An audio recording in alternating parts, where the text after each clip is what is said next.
Are verified by Newsweek magazine. And now let's get back to the Challengers.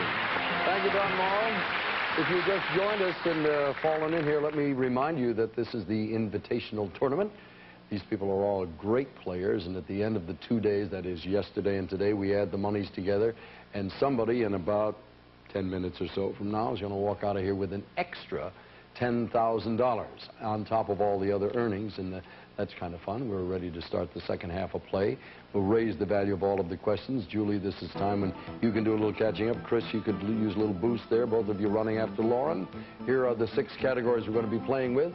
Classical composers, At the Bookstore, the 60s, It's Foreign to Me, Poets and Poetry, and political parties are your choices. And Julie, it's up to you. Let's go with At the Bookstore.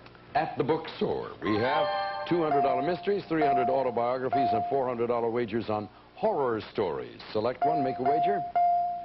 All right, for $300, Lauren and Julie. Theodore Hesburgh, former president of a prestigious Catholic school, has written of his life in his autobiography titled God, Country, and What University? Lauren? Notre Dame. You're right. For $400, Chris. First, there was Rosemary's Baby, then The Stepford Wives. Now there's Sliver. From what master of suspense? Ira Levin. You are right for $400. Chris, you have the choice of the remaining 5. Classical composers. All right. We have Strauss, Handel, and Wagner. And everybody's in fast and that means it doubles and goes up there to $800 on Wagner. Everybody stand by. Name the opera by Richard Wagner, part of his Ring cycle, which is named for the Norse maidens who escort slain heroes to Valhalla. Chris. The Valkyrie. You are right for $800. We'll tackle Mr. Handel or Mr. Strauss? Mr. Handel, please. Mr. Handel. George Friedrich Handel's Messiah is a type of operatic work without scenery or costumes. What name from the Latin word meaning to pray describes this type of choral work? Oratorio. You know your composers and your music. You want to clean sweep it for $1,800 on the Strauss question? I certainly hope so. Okay. Mr. Strauss. Richard Strauss's orchestral work, also Sprach Zarathustra, was used in what Stanley Kubrick movie?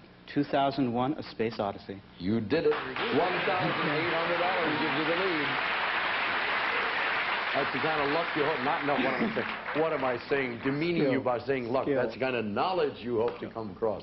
Chris, what would you like? It's Foreign to Me.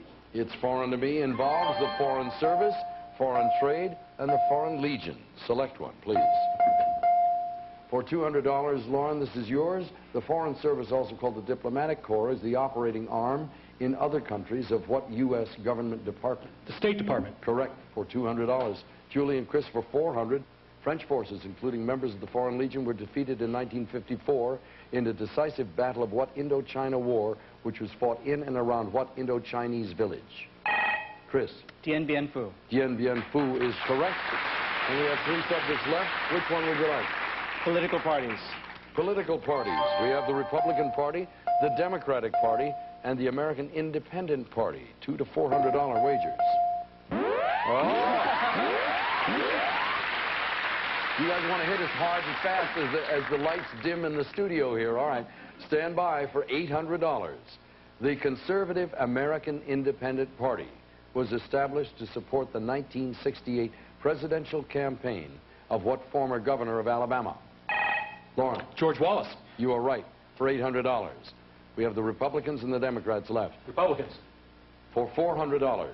Name the politician who became the first president elected under the banner of the Republican Party. Lincoln.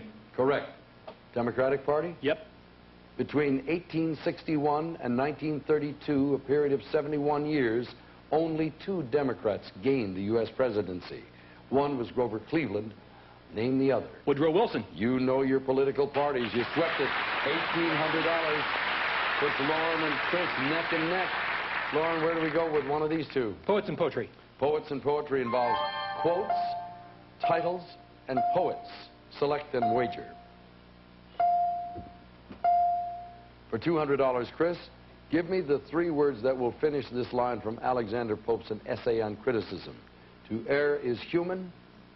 To forgive, divine. Correct. For $300, Lauren, This is the way the world ends, not with a bang, but a whimper. Those are the final lines from a T.S. Eliot poem titled what? A great poem, The Hollow Men. The Hollow Men is right. Julie, for $400, then I heard the Congo creeping through the black, cutting through the forest with a golden track. Those lines appear in the poem called The Congo, written by whom? Lauren knows, he wants to tell the world. I'm guessing Vachel Lindsay. You are right, sir, and I'm sorry that it cost Julie and doesn't add to your bonus there. We have the 60s now. Let's check out what we have. What we wore, what we read, and what we put on our walls. All right, for $300. This is yours alone, Lauren. Name the popular counterculture poet who wrote the book titled Trout Fishing in America. Richard Brautigan. You are correct, sir, for $300. Julie and Chris, for $400. Get ready to look at the video wall and name the 60s artist who created this work. Cue the wall. Julie? Peter Max. Peter Max is right. You won $400. And at that point, the sound tells us we're about ready to move into our final challenge of the day. You can wager any or all of the monies in your account on that one final question of your choice, and the player who makes the highest wager will get to answer the question. Lauren's out in front with $4,500, Chris with $3,850, Julie with $950, and we'll be back to play the final challenge right after this.